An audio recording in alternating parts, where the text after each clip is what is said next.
Bonjour et bienvenue à cette session nommée Introduction à Azure. Je m'appelle Juliane Arsenault et je serai votre modératrice. Mehdi Sebane se joint à nous aujourd'hui pour présenter cette session. Mehdi est un de nos superbes et sympathiques formateurs techniques Azure chez Microsoft.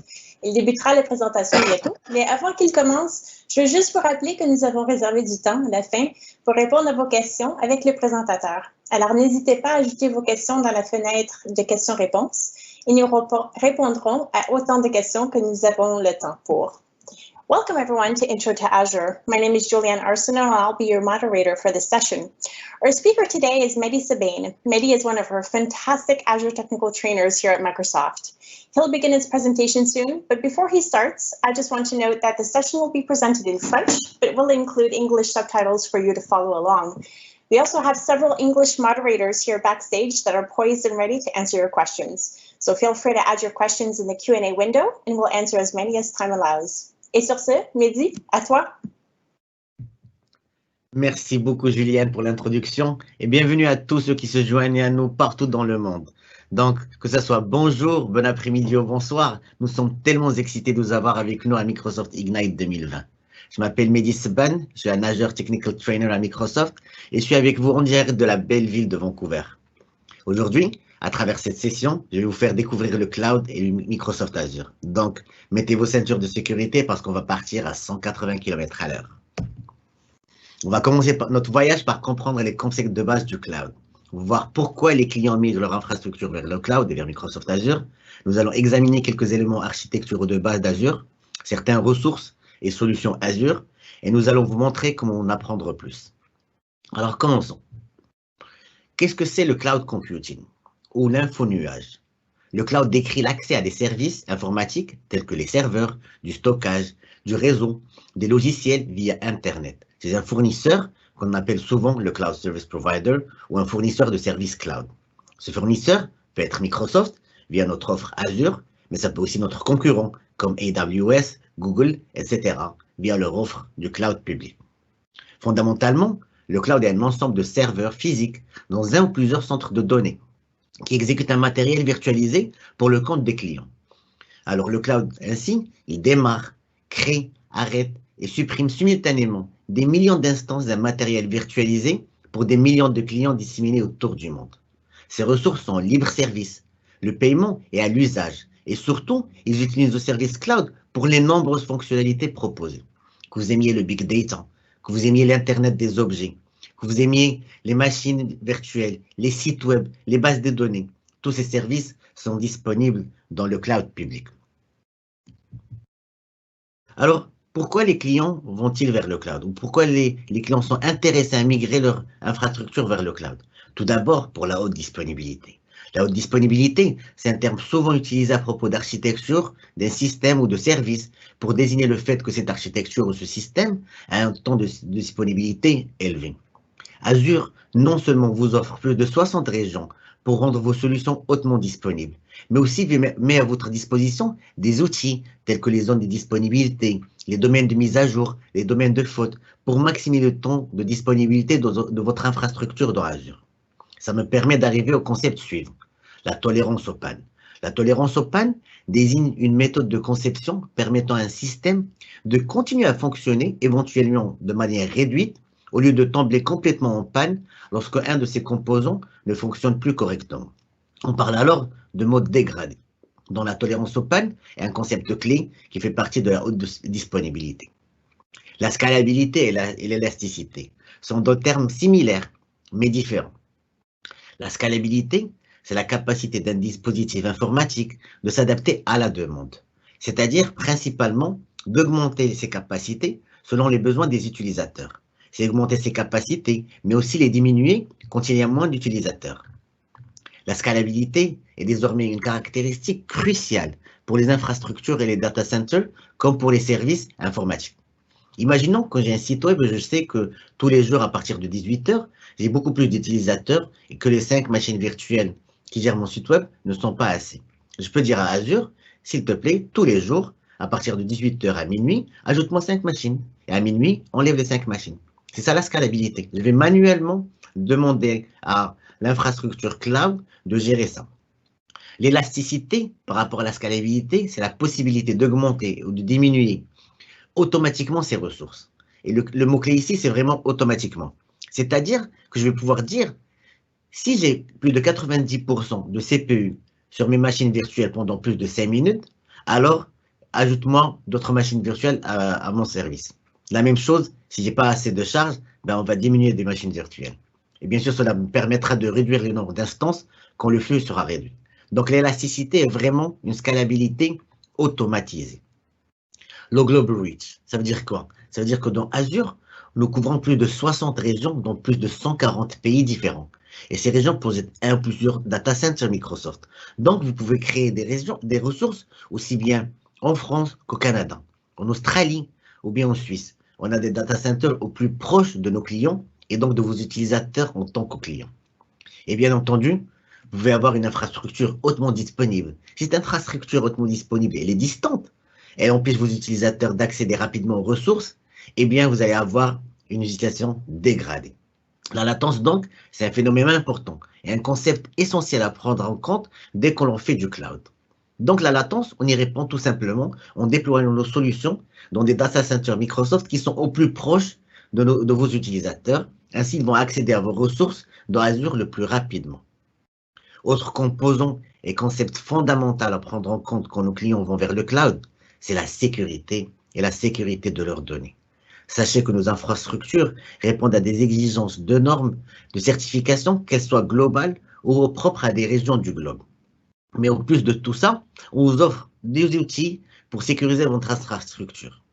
Le coût prévu est aussi un autre avantage du cloud. Car avant de déployer une solution Azure, supposons que j'ai une solution qui a un site web, une base de données et un compte de stockage, à l'aide de certains outils tels que la calculatrice Azure, je peux estimer à l'avance combien cette solution va me coûter par mois. Donc, on a parlé des bénéfices. Parlons maintenant des types de modèles de cloud. Et il y en a 3. On commence par le cloud privé. C'est quoi? Le cloud privé consiste en l'ensemble des ressources de calcul qu'une entreprise ou une organisation utilise en exclusivité. Ça peut être assimilé à un data center dont vous avez fait l'acquisition ou que vous louez sur une longue période de 1 à 3 ans. Donc, vous avez accès physiquement à ce data center, l'infrastructure qui s'est hébergée, vous y est dédié, c'est vous qui l'avez acheté. Toutefois, dans un cloud privé, la maintenance des services et de l'infrastructure est toujours effectuée sur un réseau privé. Et le matériel, comme je l'ai dit, et les logiciels sont exclusivement dédiés à votre organisation. Ainsi, le cloud privé va faciliter pour une organisation la personnalisation de ses ressources en fonction de ses besoins métiers spécifiques. Le cloud privé sont souvent le choix des organismes publics, d'institutions financières ou d'autres organisations de taille moyenne à grande, dont les opérations stratégiques doivent se dérouler dans un environnement soumis à un contrôle optimal. Alors, quels sont les avantages du cloud public? Tout d'abord, la personnalisation. Votre organisation peut personnaliser son environnement pour répondre à des besoins métiers spécifiques et connus à elle seule. La sécurité peut être accrue. Les ressources n'étant pas partagées, des niveaux de sécurité et de contrôle supérieurs sont possibles. Donc, le cloud privé, encore une fois, c'est votre data center ou un centre de données qui est managé par un partenaire pour vous. Ce data center, vous avez accès physiquement, il vous est dédié. Voilà pour le cloud privé. Le cloud public constitue l'option de déploiement du cloud la plus courante. Les ressources cloud telles que les serveurs, le stockage, le réseau, le compute, les machines virtuelles sont détenues et exploitées par un fournisseur de services tiers et livrées via Internet. Microsoft Azure est bien entendu un exemple du cloud public. Dans le cloud public, tout le matériel, tout le logiciel et toute l'infrastructure sont la propriété du fournisseur du cloud. Dans le cloud public tel que l'Azure, on partage ce matériel et ces équipements avec d'autres clients de Microsoft. Vous accédez et vous gérez ce service grâce à votre compte, mais via un navigateur web ou des langages de script tels que Azure PowerShell ou Azure CLI. Des déploiements de cloud public sont fréquemment utilisés pour fournir des services de courrier, des applications bureautiques telles que Microsoft 365 et l'espace de stockage ainsi que des environnements de test et de développement en ligne. Alors, quels sont les avantages du cloud public? Tout d'abord, le coût est inférieur parce que vous n'avez pas besoin d'acheter du matériel ou du logiciel et vous ne payez uniquement que le service que vous utilisez. Ensuite, vous l'avez compris, quand vous n'avez plus accès à ce matériel hébergé dans nos centres de données, ben, vous n'avez plus à assurer la maintenance. Donc, ça vous permet de vous concentrer sur votre cœur de métier en tant que client. Troisième point, l'extensibilité pratiquement illimitée de vos ressources. C'est-à-dire que demain, si vous avez besoin de plus de ressources, ben, on va y répondre et on va les mettre à votre disposition pour absorber le flux additionnel. Et enfin, l'avantage du cloud public, c'est la haute fiabilité, puisque on a des data centers qui sont répartis dans tout le monde. Vous avez un réseau vaste de serveurs qui vous préservent en tant que client des pannes. Voilà pour le cloud public. Et puis le cloud hybride, que moi j'aime souvent appeler le meilleur des deux mondes. Il combine une infrastructure locale, donc un cloud privé, qu'on appelle aussi des fois on-prem, avec un cloud public comme Microsoft Azure, de façon à une organisation puisse en profiter des deux. Dans un cloud hybride, les applications et les données peuvent circuler entre un cloud privé et un cloud public afin d'offrir une plus grande flexibilité et des options de déploiement supplémentaires. Un exemple, imaginez vous avez créé une application. Cette application, vous allez la rendre disponible dans votre cloud privé, dans votre propre data center, mais aussi à tous vos clients mondiaux via l'offre Azure et plus de 60 régions qui sont couvertes par Azure. Concrètement, vos clients vont se connecter directement auprès de votre centre de données, si dans proche ou dans votre propre pays, ou auprès de nos ressources Azure, n'importe quel endroit du monde. Les avantages du cloud hybride, c'est vraiment le choix. Votre organisation peut maintenir une infrastructure privée pour des ressources sensibles et dans le même temps proposer des ressources à ses propres clients via l'offre Azure. La flexibilité, bien sûr, parce que vous pouvez tirer parti des ressources supplémentaires dans le cloud public lorsque vous en avez besoin et lorsque vous avez atteint les limites de ressources que vous aviez mis à disposition dans le cloud privé. Et puis, il y a le coût. Avec la possibilité de passer au cloud public, vous payez uniquement pour la puissance informatique supplémentaire et uniquement lorsque celle-ci est nécessaire. Plus besoin d'investir sur le long terme pendant X années sur un matériel coûteux et sur la maintenance de ce matériel. Donc voilà pour le cloud hybride. Comparaison n'est pas raison, mais je trouve souvent que cette slide elle va résumer bien ce qu'on a vu jusqu'à présent. On va rapidement la détailler ensemble. Donc le cloud privé, vous avez accès physiquement à ces ressources. Vous les avez achetées, vous les gérez. Vous avez une meilleure maîtrise dans le cloud privé et la capacité pour beaucoup plus de personnalisation. Le cloud privé est assimilable à votre réseau on-prem. Le cloud public, c'est assimilable à de l'OPEX. Vous ne payez que ce que vous consommez. Il n'y a pas de ticket d'entrée. Et vous allez pouvoir utiliser l'intégralité des services Microsoft dans l'intégralité des régions mises à disposition par Microsoft. Vous pouvez créer des environnements complets en quelques minutes. Et enfin, le cloud hybride vous offre le plus de flexibilité parce que vous allez choisir au moment de déployer une application, de la déployer sur votre cloud privé via notre offre Azure Stack par exemple, soit dans le cloud public via notre Microsoft Azure, tout en respectant vos recommandations de sécurité, de conformité ou celles-ci même si elles soient des recommandations législatives.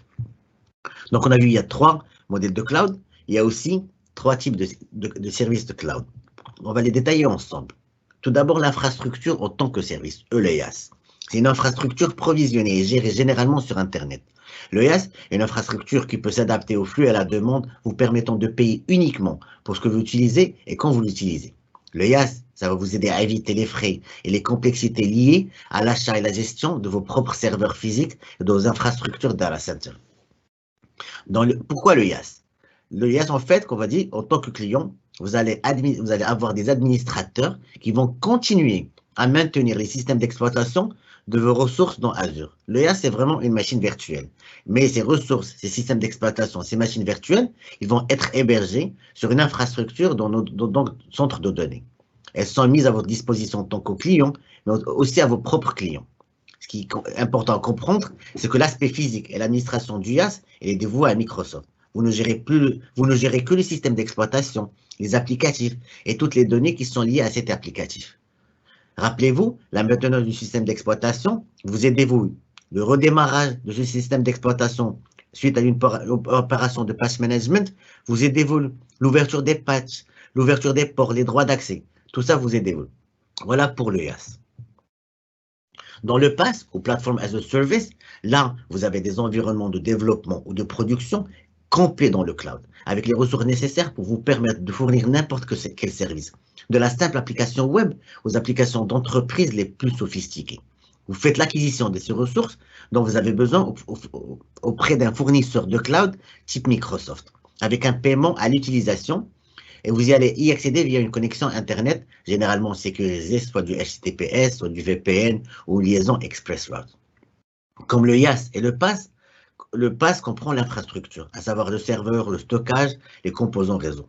Mais par contre, vous n'avez plus accès au système d'exploitation qui sous-tend cette infrastructure. Typiquement, un exemple de PaaS, ça sera le site web de votre entreprise que vous allez mettre à la disposition de vos clients, qui soit hébergé sur du WordPress ou Joomla. Par contre, le système d'exploitation qui sous-tend ce site web, qui le supporte, vous n'y avez pas accès. La bonne nouvelle, fini le patch management, fini les droits d'accès, fini les ouvertures de port, tout est administré sous format package dans le modèle PaaS. Le PaaS permet d'éviter les dépenses et problèmes liés à l'achat et la gestion de licences logicielles, d'infrastructures sous-jacentes aux applications. Vous gérez les services et vous développez. Et le fournisseur de services cloud se charge en général de mettre à disposition de vos clients. Un exemple de service PaaS, ça va être Azure SQL ou les App Services, où je peux développer autant des sites web que des applications mobiles. Et enfin, on a le Software as a Service, le SaaS, qui permet aux utilisateurs de se connecter à vos applicatifs cloud et les utiliser généralement via Internet ou une application smartphone. Les exemples les plus courants de SaaS sont les outils de messagerie, de calendrier, d'outils de bureautique tels que Microsoft 365 ou Skype. Le SaaS, au final, va offrir une solution logicielle complète pour que vous payiez en fonction de l'utilisation chez un fournisseur de services cloud. Vous louez l'utilisation de cette application pour votre organisation et vos utilisateurs s'y connectent par Internet ou en général à un navigateur web ou alors de leur smartphone. Le SaaS au final vous permet à votre organisation de mettre rapidement en œuvre une application avec un niveau d'investissement minimal à destination de vos clients et vos utilisateurs. Donc le SaaS, c'est la version finale de votre applicatif à disposition de vos utilisateurs. Maintenant qu'on a vu les différents modèles et types de services, partons maintenant plus sur Azure. Et je commence par le concept de région. Une région, c'est une collection de un ou plusieurs data centers. Donc, tous les petits points bleus que vous voyez dans le monde, c'est des centres data center Microsoft. Et dans chacun d'eux, on peut avoir jusqu'à 16 centres de données qui sont séparés physiquement, alimentation et réseau. Par exemple, il y a 3 data centers dans la région France-Centre qui correspond à Paris. Ces régions vont vous offrir une flexibilité et une scalabilité et élasticité afin de réduire la latence pour vos clients.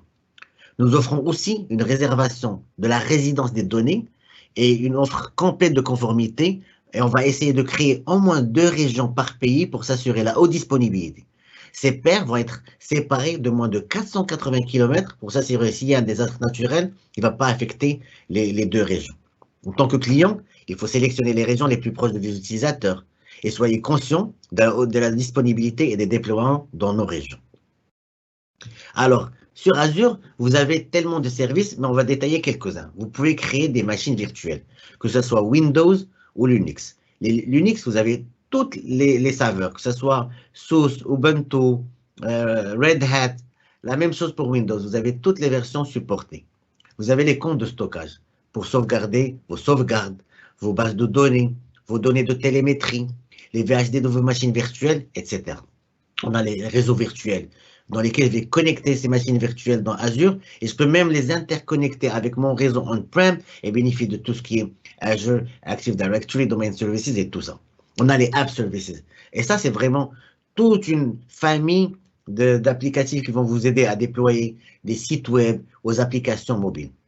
Vous voyez sur la slide, il y a SQL Database, mais Azure supporte toutes les saveurs de base de données, que ce soit MySQL, PostgreSQL, Oracle, et on vous offre même des services de migration qui vont vous rendre cette migration fluide et vraiment transparente. Et puis, on a les functions et les logic apps. Et là, ça, c'est vraiment le serverless. Je vais pouvoir uploader mon code, et je dis bien que mon code à Azure et l'exécuter là-haut, sans me soucier de l'infrastructure sous-jacente. Oui, j'ai même plus besoin d'installer un serveur et mes outils de développement. Je vais vraiment juste uploader mon code et Azure s'en charge de l'exécuter. Maintenant, parler de tout ce qui est Big Data. Et on commence avec Azure Synapse Analytics, nommé avant SQL Data Warehouse. C'est vraiment un service d'analytique illimité qui regroupe l'entreposage des données d'entreprise et l'analyse de Big Data. Il va vous donner la possibilité au final d'interroger les données avec votre propre vocabulaire en utilisant soit des ressources serverless ou à la demande. Azure XD Insight est plus une distribution cloud des composants Hadoop tels qu'ils sont connus dans le monde du big data. Vous pouvez utiliser les infrastructures open source les plus populaires en tant que service sur Azure, tels que Hadoop, Spark, Kafka ou même Storm. Et enfin, on a Azure Databricks. Azure Databricks, c'est vraiment une plateforme d'analytique basée sur Apache Spark et optimisée pour la plateforme de service cloud Azure. Autre concept fondamental, c'est l'intelligence artificielle ou le machine learning.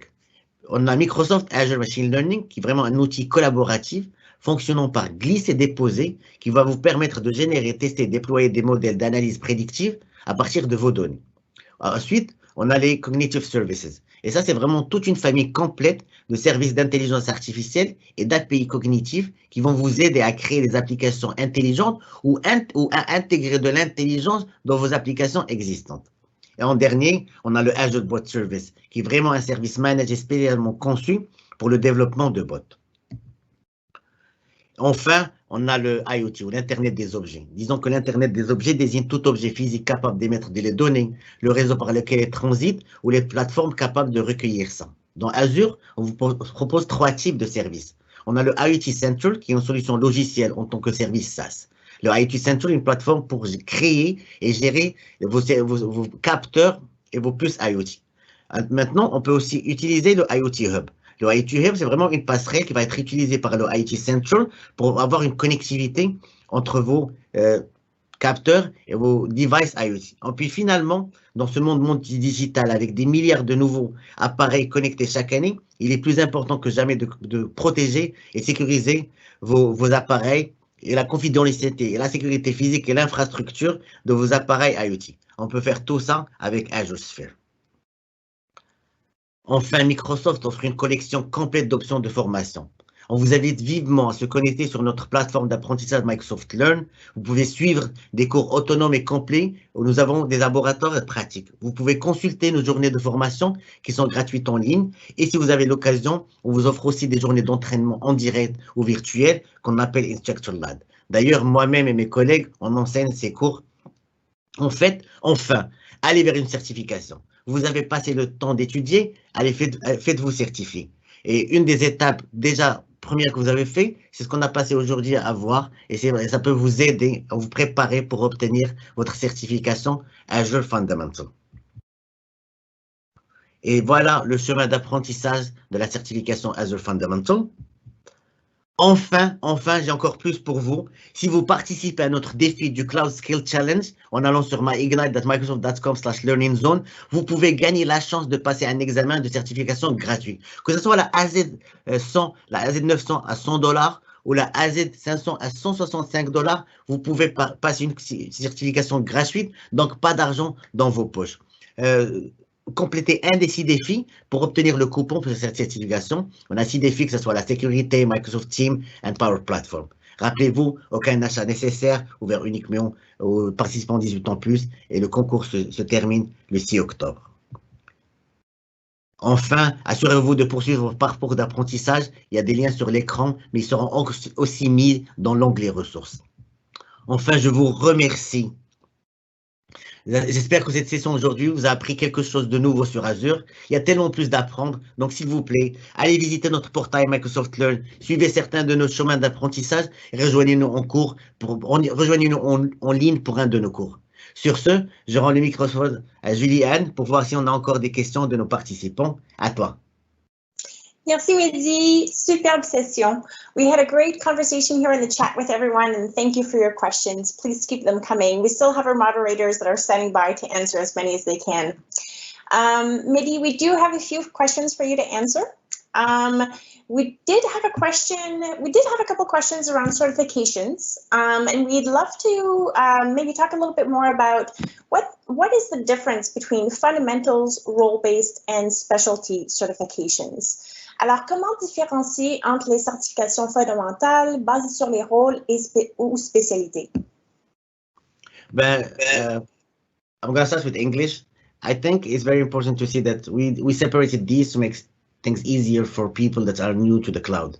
So if you're coming brand new for any of these cloud fundamentals like Azure, AI, data platform, we created some very basic fundamental learning path and certificates that made this learning path that validate the really fundamental understanding of Microsoft technologies. You don't have to be deep level, you just need to have a really broad understanding. Look at our training today. We just took the tip of the iceberg. When we talk about Azure, we can talk for days about Azure. For the role-based ones, these are really technique specific for some technical roles. I'll give you an example. The Azure Administrator is one of our certification and learning path, and it's really dedicated for people who will be administrating resources in Azure. We also have some very dedicated specialty one, like the Azure Security Administrator. Where here you really have to master deeper and deeper technical skills and managing industry solutions, including some third-party solutions that are not Microsoft. Alors oui, on a trois types de chemins d'apprentissage de certification.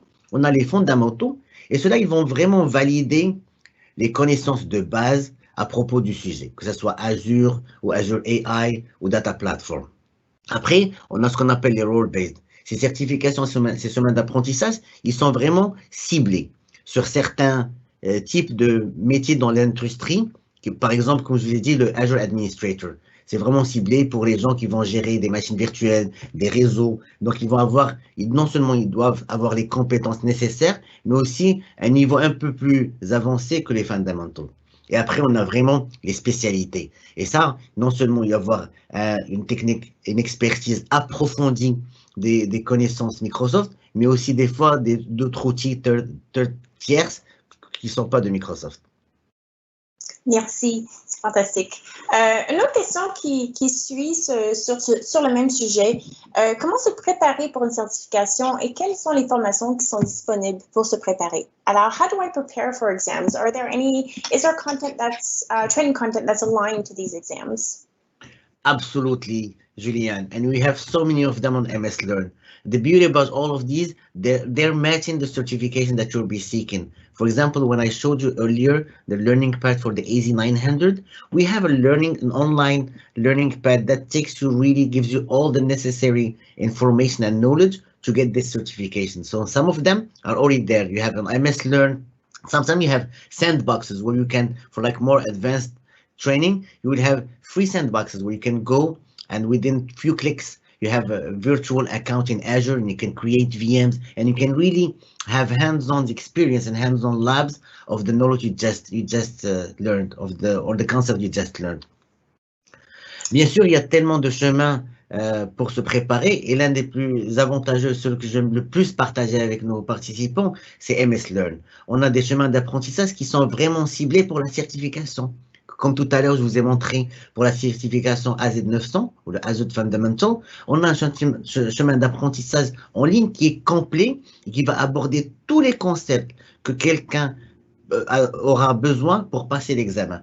Pour d'autres certifications qui sont un peu plus avancées, dans nos sites comme Learn, on va retrouver même des sandbox. Avec en 2 clics, je vais avoir un environnement virtuel avec un compte Azure où je peux tester toutes les informations et les connaissances que je viens d'apprendre. Merci, Mehdi. Semble-t-il que nous avons des étudiants qui te regardent aussi ce soir. Alors, ils aimeraient bien savoir quelles sont les opportunités d'apprentissage pour eux, pour les étudiants. Alors, we have some students on the line as well that are watching us tonight. They'd love to better understand what learning opportunities are available for them. So the good news is that specifically for students and the educators, we have a whole place for them on Microsoft Learn. So we have a place for they can access Microsoft curriculum and teaching materials. We also have some stuff across Azure where a student can have a free Azure account where can go and have, as I said, have this online hands-on lab. They can have, I think, up to $200 for 1 month and 1 year of free services. Alors oui, on a toute une section spécifique et dédiée aux étudiants et aux éducateurs sur Microsoft Learn avec plein de formations et plein de contenus qui est vraiment dédié de Microsoft Curriculum. L'autre bonne nouvelle, c'est qu'on a plein d'offres d'étudiants pour aller pouvoir tester Azure, Power App et d'autres. Ils peuvent créer un compte et bénéficier d'une somme d'argent qu'ils peuvent utiliser pour toucher à Azure, créer des ressources et apprendre.